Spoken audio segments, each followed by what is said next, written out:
बिहार अब तो झारखंड हो गया है। हजारीबाग जिले की घटना है। वहां ईश्वरी नाम का एक गांव,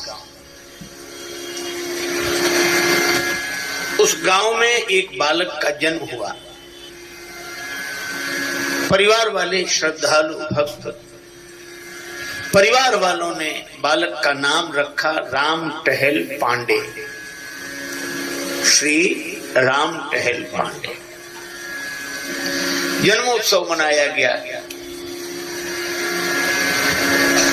लेकिन काल की गति समझ में नहीं आती। बालक बड़ा हुआ, पर कुछ ही दिन बाद उसके माता पिता का देहांत हो गया। नन्हे से बालक का पालन पोषण इनके बड़े भाई और भाभी ने किया।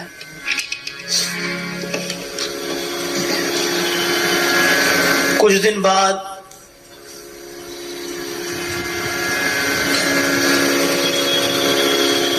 इनके बड़े भाई का भी किसी कारण अचानक देहांत हो गया। तो भी विपत्ति ने पीछा नहीं छोड़ा। कुछ दिन बाद चेचक की बीमारी, उस बीमारी में इनके दोनों नेत्र चले गए, अंधे हो गए। परिवार में गरीबी आ गई। एक विधवा भाभी और अंधे राम टहल पांडे। सभी होते हैं रिश्तेदार, जबकि जर पास होता है और बिगड़ जाता गरीबी में जो रिश्ता खास होता है।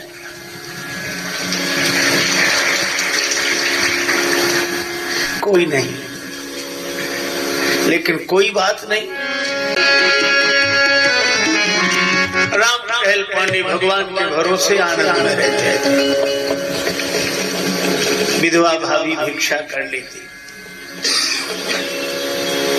किसी तरह राम टहल पांडे का और भाभी का पेट भरता। फटे पुराने कपड़ों में गुजर करते।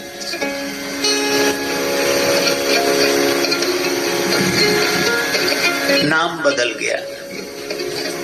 अब कोई राम टहल पांडे नहीं कहता, पांडे नाम हट गया, राम नाम भी हट गया, टहलुआ टहलुआ कहने लगे। गरीबी के नाम अलग होते हैं, अमीरी के नाम अलग होते हैं।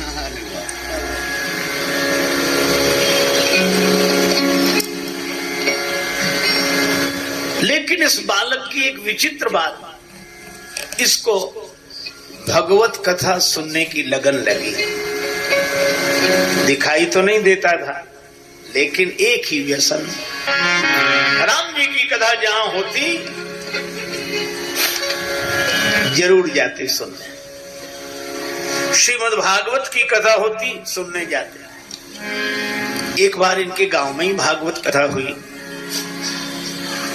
पुलकित होते रहते, रोमांचित होते, अश्रु आते, हृदय भाव से भर जाता। 7वें दिन भागवत कथा कहकर व्यास जी विदा होने लगे।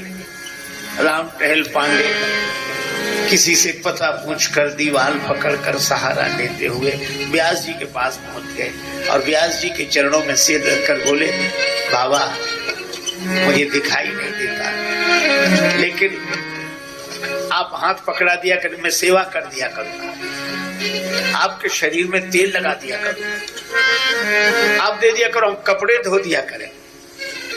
पर मेरी एक ही लालसा है कि आपके मुख से होने वाली कथा सुनता रहूं, भगवान की कथा सुनता रहूं। व्यास जी भी भाव से भर गए, आंसू भर आए। उन्होंने कहा कि नहीं नहीं राम टहल जी, आपको सेवा करने की आवश्यकता नहीं है, सेवा करने वाले और लोग हैं। आप तो कथा सुना करो, प्रसाद पाया करो, हमारे पास ही रहो। बड़े आनंद से कथा सुनी। व्यास जी दूसरे गांव में जाने लगे। 2 मील दूर गांव था। राम टहल पांडे बोले मैं वहां भी था। जाते कथा सुनकर लौटते, बड़े आनंद से भरे, भगवान के भाव से भरे। और मैं आपको एक बात बता दूं, जो भाव से भरा होता है उसके जीवन में अभाव नहीं होता।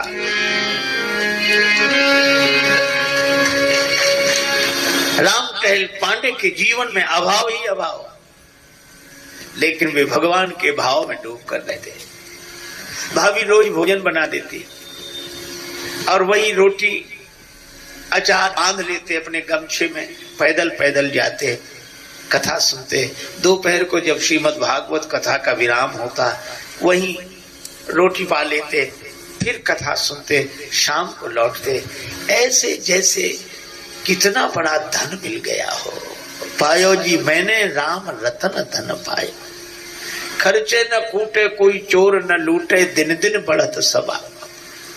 बड़े आनंद में एक दिन बरसात होने लगी, बादल गरजने लगे, बरसात होने लगी, बिजली चमके। भाभी ने सोचा आज देवर कथा में नहीं जाएंगे। देवर स्नान करने गए थे, लौटे, भाभी ला मेरा भोजन दे दे, मैं भागवत कथा सुनने जाऊंगा। भाभी ने कहा कि आज मैंने भोजन वहां जाने के लिए नहीं बनाया, ऐसे में मैं तुम्हें नहीं जाने दूंगी, ये बुरा दिन है, भयंकर बरसात हो रही है, बिजली चमक रही है और तुम्हें दिखाई नहीं देता, कहीं फिसल जाओगे, गिर जाओगे, नहीं जाओ।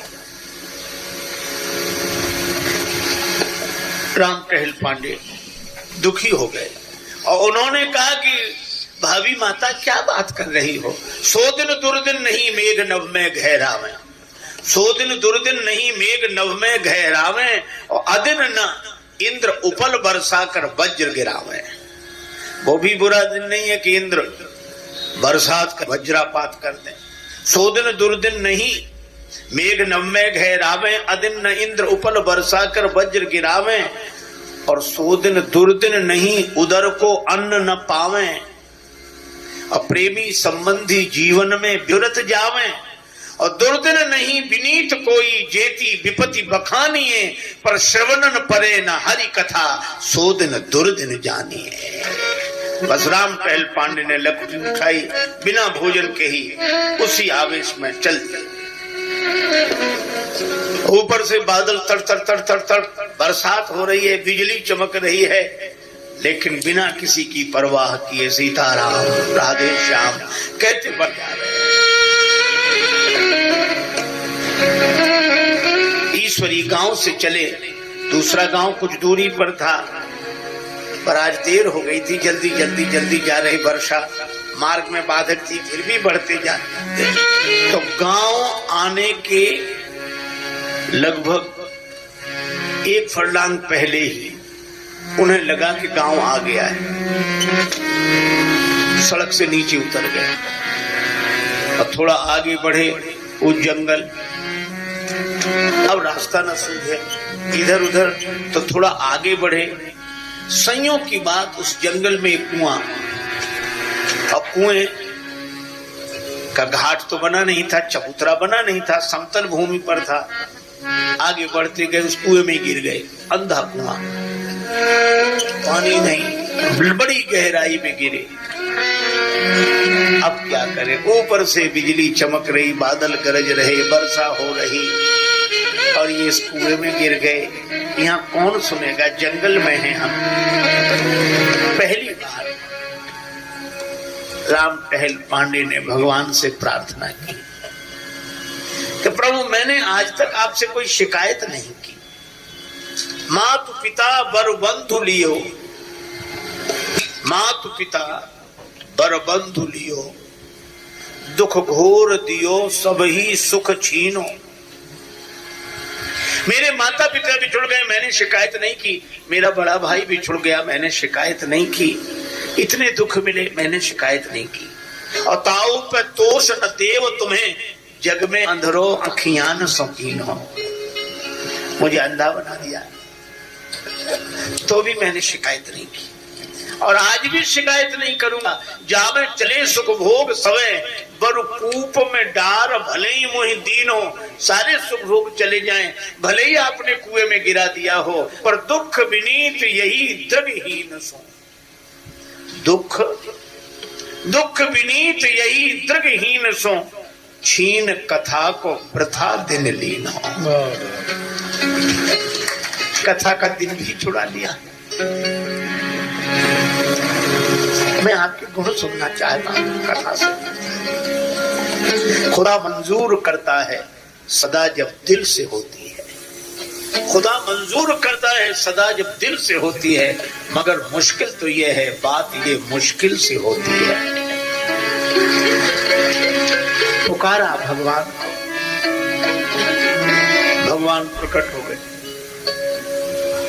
और कुएं के ऊपर खड़े। अरे राम टहल पांडे जी यहाँ कैसे गिर गए? वहां कथा शुरू नहीं हुई। भैया कथा तो शुरू हो गई हुई, समय बहुत हो गया, अब मैं ही लेट हो गया। नहीं नहीं नहीं, अभी कथा शुरू नहीं हुई।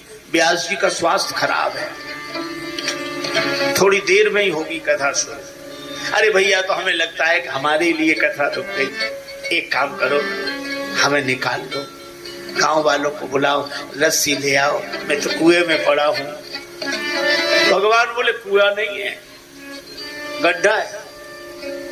अरे भैया गड्ढा नहीं, बहुत गहरा है। नहीं, गड्ढा है, तुम्हें दिखाई नहीं देता इसलिए कुआं लग रहा होगा। मैं ही तुम्हें हाथ पकड़ के निकाल लेता हूं। लो पकड़ो मेरा हाथ। भगवान ने हाथ डाला। राम टहल पांडे बोले, प्रभु मैं तो अंधा आदमी हूं, मुझे दिखाई नहीं देता कि आपका हाथ कहाँ है, लेकिन आपको तो दिखाई देता है कि मेरा हाथ कहाँ है, इसलिए आप ही मेरा हाथ पकड़ लो। भगवान ने राम टहल पांडे का हाथ बाहर निकाल दिया। अरे भक्त या कूपित निवल न मोह विचार, केते जन्म भवकूप से मैंने लिए उबार। भवकूप से पार करने वाला जब उबारे तो कुआ क्या है। भगवान हाथ पकड़े थे, बाहर निकले, हाथ छुड़ाने से राम टहल पांडे दूसरा हाथ भी पकड़ लिया। अब तो मुझे लगता है कि आप भगवान हो, भगवान हो। नहीं नहीं नहीं, भगवान नहीं, मैं तो श्रोताओं को बुलाने जा रहा हूं।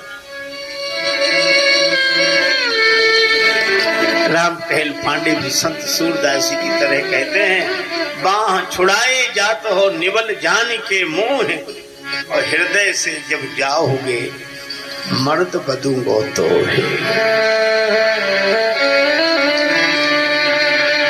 भगवान ने जाते जाते कहा, ये पुष्प ले चढ़ा देना कथा।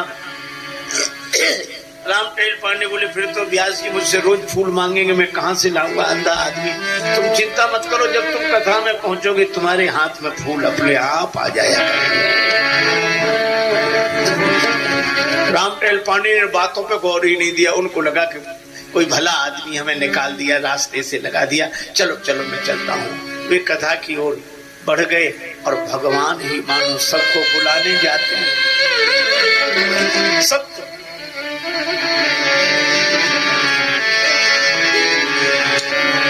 भगवान सबको बुलाने चले गए। श्रोता आने लगे। राम टहल पांडे धीरे धीरे जा रहे थे। तब तक क्या हुआ, व्यास जी अस्वस्थ धीरे धीरे उठे, मंच पर आकर बैठे। तब तक देखा राम टहल पांडे की भाभी आ गई, भोजन लेकर आई थी। कहा कि आज देवर बिना भोजन किए लिए आ गए, तो मैं भोजन लेकर आई हूं। आए नहीं, अभी आते ही होंगे, रख दो भोजन। भोजन रख दिया। भाभी ने व्यास पीठ को प्रणाम किया। व्यास जी आकर बैठे थे, अस्वस्थ थे। भाभी ने एक पान चढ़ा दिया, प्रणाम कर लिया, चली गई। इतनी देर में राम टहल पांडे आए। लोगों ने कहा कि तुम्हारी भाभी आई थी और ये देखो तुम्हें चोट लग गई है, ये रक्त बह रहा है, ये कहाँ? भैया एक गड्ढे में गिर गया था। गड्ढा जंगल था, वहां तो गड्ढा कोई यही नहीं, कुआ। कोई आया था, उसने कहा कि हम हाथ पकड़ के निकाल लेंगे। हाथ पकड़ के निकाल लिया उसने। अच्छा चलो भोजन करो। भोजन किया, ऐसा स्वाद, घाव ठीक होने लगे। और वो पान व्यास जी ने पाया तो इतनी सुंदर कथा हुई, सभी लोग आनंदित। ऐसे ऐसे प्रसंग व्यास जी ने सुनाए। राम टहल पांडे शाम को थाली लोटा लेकर आए। भाभी मुझे क्षमा करो, मैं नाराज होकर चला गया, अगर आप न जाती तो मैं भूखा ही रह जाता, पर बड़ी कृपा आपकी। भाभी बोली मैं कहीं नहीं गई, मैं तो घर में ही हूं, गई ही नहीं। अब राम टहल पांडे को आश्चर्य हुआ, ये थाली लोटा मैं नहीं जानती कौन ले गई। दूसरे दिन राम टहल पांडे गए, व्यास जी बैठे थे। जब पूरा प्रसंग सुनाया, व्यास जी ने भगवान को हाथ जोड़कर कहा कि धन्य हैं आप, आरत की आरती निवार वे को नाथ आप, विपत विदार वे को बाह बढ़ावत हो।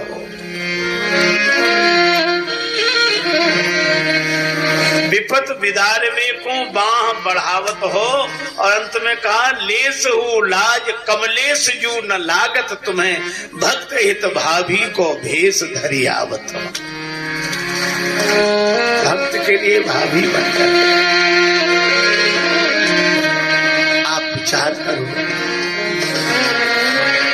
भगवान कृपा करते हैं, परिस्थिति चाहे जैसी हो, लेकिन भगवान का भरोसा।